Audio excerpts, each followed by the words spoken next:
करारा जवाब मिलेगा। नापाक मंसूबों के तहत काम करने वालों को मिलेगा करारा जवाब।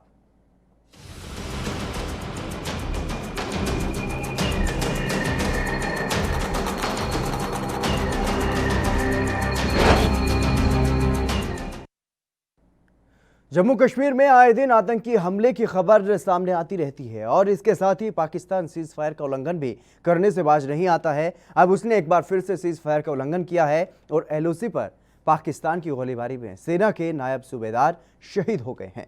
पाकिस्तान ने जम्मू कश्मीर में राजौरी के नौशेरा में एलओसी पर सीज फायर का उल्लंघन किया, जिसमें नायब सूबेदार राजविंदर सिंह गंभीर रूप से घायल हो गए। बाद में उन्होंने दम तोड़ दिया।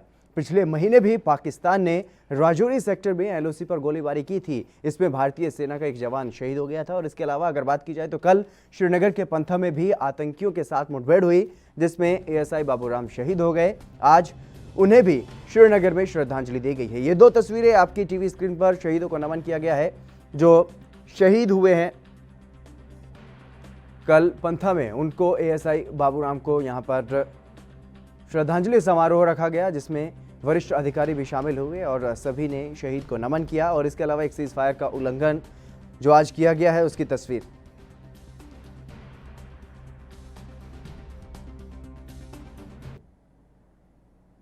जम्मू कश्मीर के श्रीनगर में हुई मुठभेड़ के बारे में डीजीपी दिलबाग सिंह ने जानकारी दी है और शहीद बाबूराम को श्रद्धांजलि देने के लिए वो पहुंचे थे। डीजीपी ने कहा है कि आतंकियों को सरेंडर करने का मौका दिया गया था, लेकिन उन्होंने जब उनको मौका दिया गया उस वक्त भी फायरिंग की, इसीलिए तीनों लश्कर के आतंकियों को मार गिराया गया।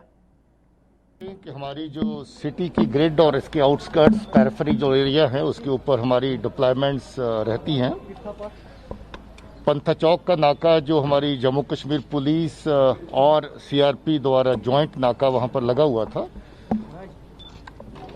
और वहां चेकिंग भी बीच में गाड़ियों की चल रही थी। इतने में एक बाइक बॉर्न जूथ वहां से गाड़ी से निकले और उन्होंने हमारी पार्टी के ऊपर फायर किया।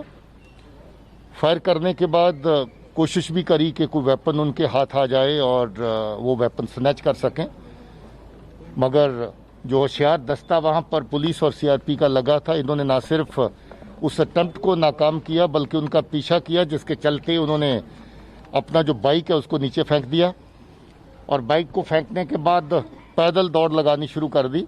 उस दौड़ के दौरान हमारी पार्टी ने ज़बरदस्त तरीके से उनको चेज किया और चेज करते वहां तक ले गए जहां जाकर के उन्होंने छुपने का ठिकाना ढूंढा। धोबी मोहल्ला पंथा चौक में हमारी तमाम पार्टियां, वैली की केओटी, हमारी एसओजी की टीम, सीनियर ऑफिसर्स मौके पर पहुंच गए और उन्होंने ऑपरेशन जो है उसको सुपरवाइज किया।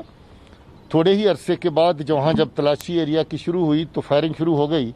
फायरिंग का जवाब दिया जिसमें एक मिलिटेंट पहले मारा गया। फायरिंग चलती रही और हमारी जो लीड टीम है एसओजी की, उसके बहादुर जांबाक हुए जो हमारे एएसआई हैं बाबूराम जी, ये बहुत बहादुर हमारी एसओजी टीम के साथी थे जो बड़े लंबे अरसे से ऑपरेशंस में काम करते थे और हम अपने बहादुर जवान को श्रद्धांजलि पेश करते हैं तमाम फोर्सेस की तरफ से, जम्मू कश्मीर पुलिस की तरफ से। ये ऑपरेशन अर्ली मॉर्निंग तक चलता रहा और रात तक सीनियर ऑफिसर इस ऑपरेशन को फिजिकली मॉनिटर करते रहे। तमाम फोर्सेस के सीनियर अफसर मौके पर खुद तैनात रहे। अर्ली मॉर्निंग जब जो ऑपरेशन कंक्लूड हुआ, हमने फिर बार एक कोशिश करी जैसे हर बार करते हैं कि जो बाकी बचा हुआ एक आतंकी था उसको सरेंडर करने का मौका दिया जाए। उसके घर वालों को पामपुर के एरिया से बुलाया गया, उनसे अपील करवाई गई, मौका दिया गया कि इसके बावजूद कि हमने अपना एक साथी खोया था, इसके बावजूद हमने ये कोशिश करी कि वो अगर सरेंडर करना चाहे तो उसको सरेंडर करने का।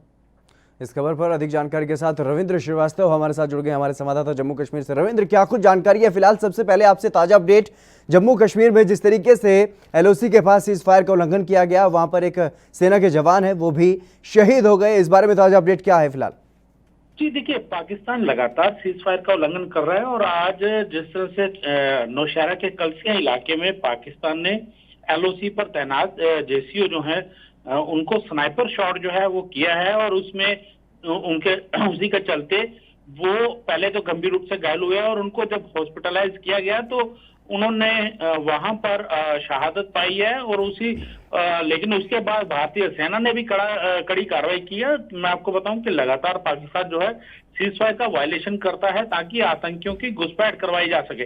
तो कहीं ना कहीं पाकिस्तान एक तरफ तो सीज फायर का वायलेशन कर रहा है घुसपैठ करवाने के लिए, और दूसरी तरफ जो कश्मीर घाटी के अंदर आतंकी पाले हुए हैं वो लगातार सुरक्षा बलों पर हमले भी कर रहे हैं। और इसी के चलते कल शाम को भी कश्मीर के पंथा चौक इलाके में आतंकियों ने सुरक्षा बलों का सीआरपीएफ के ऊपर जो है वो हमला किया था, जिसके बाद पूरे इलाकों को घेरा गया, जिसमें एक आतंकी जो है वो मारा गया था और उसके बाद ऑपरेशन जो है कंटिन्यू चलता रहा। और आज सुबह एनकाउंटर जो है वो खत्म हुआ है, जिसमें 2 आतंकी जो हैं वो मारे गए हैं। और उसमें सबसे बड़ी बात यह है कि उसमें एक जम्मू कश्मीर पुलिस के एएसआई जो हैं उन्होंने शहादत पाई है। तो कहीं ना कहीं पाकिस्तान लगातार जिस तरह से कहें तो जम्मू कश्मीर के अंदर खास करके अपनी आतंकवादी गतिविधियों को बढ़ावा दे रहा है, और इसी के चलते कल भी बीएसएफ ने अंतरराष्ट्रीय सीमा पर जो है एक टनल जो है वो देखी थी, जो पाकिस्तान की तरफ से भारत की सीमा के अंदर जो है वो बनाई गई थी ताकि आतंकियों की घुसपैठ करवाई जा सके। उसका खुलासा बीएसएफ के जवानों ने तब किया जब वो पेट्रोलिंग पर थे। तो कहीं ना कहीं वहां पाकिस्तान द्वारा निकाली गई जो टनल थी वहां पर जो उसका मुंह बंद किया गया था, वो पाकिस्तान के द्वारा जो बनाई हुई बोरियां जिसमें सीमेंट भरा जाता है, उन बोरियों के अंदर बाकायदा जो मार्का लगा हुआ था वो कराची का था और उस पर लिखा हुआ था मेड इन कराची। तो ये चीजें सब दर्शाती है कि कहीं ना कहीं पाकिस्तान लगातार अपनी नापाक हरकतों को जो है वो अंजाम दे रहा है। और अगर हम बात करें पिछले 45-46 घंटे की, तो तब से लेकर अब तक 10 आतंकी जो है वो मारे जा चुके हैं। एक आतंकी ने सरेंडर भी किया है, क्योंकि जिस तरह से बीते एक दिन पहले जो है एक एनकाउंटर हुआ था जिसमें 4 आतंकी मारे गए थे, उसमें एक आतंकी ने सरेंडर किया था और उसने कहा था कि अब मैं सरेंडर करने के बाद अब मैं भारत की जो है वो सेवा करूंगा। कहीं ना कहीं मैं उसकी मेडिकल की जो पढ़ाई है वो फिर से उसको दोबारा से शुरू करेगा। ये चीजें दर्शाती हैं कि किस तरह से कश्मीर घाटी के अंदर जो युवा हैं उनको बरगलाकर आतंकी बनाया जाता है, और पाकिस्तान इसमें पूरी मदद कर रहा है।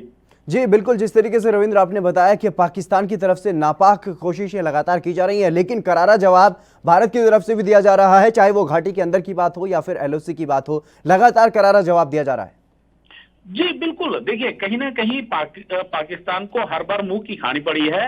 पहले भी जिस तरह से हम कहें 2019 के अंदर जब सीआरपीएफ के ऊपर अटैक हुआ था, उसके बाद सर्जिकल स्ट्राइक हुई, सर्जिकल स्ट्राइक जो है वो किया गया था। और कहीं ना कहीं अब पाकिस्तान लगातार घाटी के अंदर जो है अपनी नापाक हरकतों को अंजाम दे रहा है, और उसकी वजह साफ है कि वो अब अंतर्राष्ट्रीय स्तर पर, हालांकि अगर बात करें तो अंतर्राष्ट्रीय स्तर पर भी वो मुंह की खा चुका है। कई बार कश्मीर मुद्दे को लेकर वो उसको मुंह की खानी पड़ी है, लेकिन पाकिस्तान जो है वो सुधरने का नाम नहीं ले रहा है, अपनी देश की जनता को बरगला रहा है। कश्मीर के मुद्दे को लेकर वो कश्मीर का मुद्दा जो है उसको जीवित रखना चाहता है, और खास करके पाकिस्तान के अंदर आतंकी जो फैक्ट्रियां चल रही हैं, हम कहें एलओसी के ऊपर जो आतंकी फैक्ट्रियां चल रही हैं, कई लॉन्चिंग पैड हैं जहां पर कई 100 आतंकी जो है सक्रिय है। जिस तरह से मैंने पहले भी कहा कि सर्जिकल स्ट्राइक की थी और वहां पर आतंकियों को नष्ट किया था, उनके ठिकाने नष्ट किए थे। तो फिर से आतंकवाद को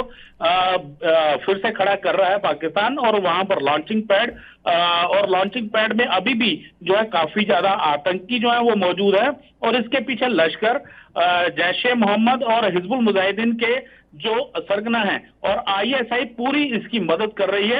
ये कहीं ना कहीं ये चीजें दर्शाती है कि पाकिस्तान अपनी नापाक हरकतों की वजह से अंतर्राष्ट्रीय स्तर पर तो मार खा ही रहा है। क्योंकि मैं आपको बताऊं, अगर ओसामा बिन लादेन जो मारा गया था वो भी पाकिस्तान के अंदर ही था। तो कहीं ना कहीं हम कहें, कुल मिला के अगर बात करें तो पाकिस्तान के अंदर जो है काफी फैक्ट्रियां जो है आतंकवाद की चल रही हैं।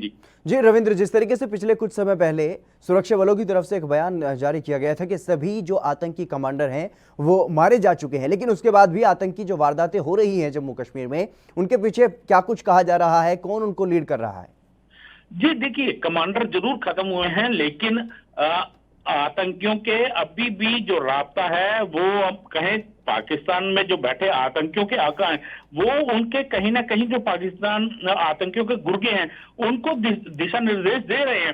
तो एक कमांडर मारा जाता है तो पाकिस्तान की तरफ से जो उस समय एक्टिव आतंकी है उसको कमांडर बनाने की कोशिशें जो है वो पाकिस्तान द्वारा शुरू कर दी जाती हैं। तो इसी दौरान जो पाकिस्तान में बैठे आतंकियों के क्या लगातार जो है दिशा निर्देश दे रहे हैं ताकि घाटी के अंदर जो है हालात को बिगाड़ा जा सके, क्योंकि घाटी के अंदर अब जिस तरह से लगातार 35 और 370 हटाने के बाद केंद्र सरकार ने साफ कहा था कि यहाँ पर हम जब अमन शांति आएगी, कश्मीरी पंडित वापस जाएंगे, तभी यहाँ से क्योंकि आतंकवाद को खत्म किया जाएगा उस दौरान, तो तभी कश्मीरी पंडितों को वहां पर बसाया जाएगा। इसी को लेकर आतंकवाद का अभी तक हम कहें तो इस साल की अगर बात करें तो 160 से ऊपर जो है आतंकी मारे जा चुके हैं। तो कहीं ना कहीं ये चीजें दर्शाती हैं कि आतंकवाद का खात्मा जो है भारतीय सेना द्वारा, सुरक्षा बलों द्वारा वो किया जा रहा है। तो ये चीजें जो है पाकिस्तान को अब पच नहीं रही हैं। वो नहीं चाहता है कि कश्मीर घाटी के अंदर अमन शांति जो है वो कायम हो, कश्मीरी पंडित वापस अपने घरों को लौट सके। तो यही वजह है कि लगातार आतंकवाद को बढ़ावा देने के लिए आतंकी फैक्ट्रियां चला रहा है और सीज़फायर का वायलेशन भी कर रहा है। जी बिल्कुल, तमाम जानकारी देने के लिए बहुत बहुत शुक्रिया।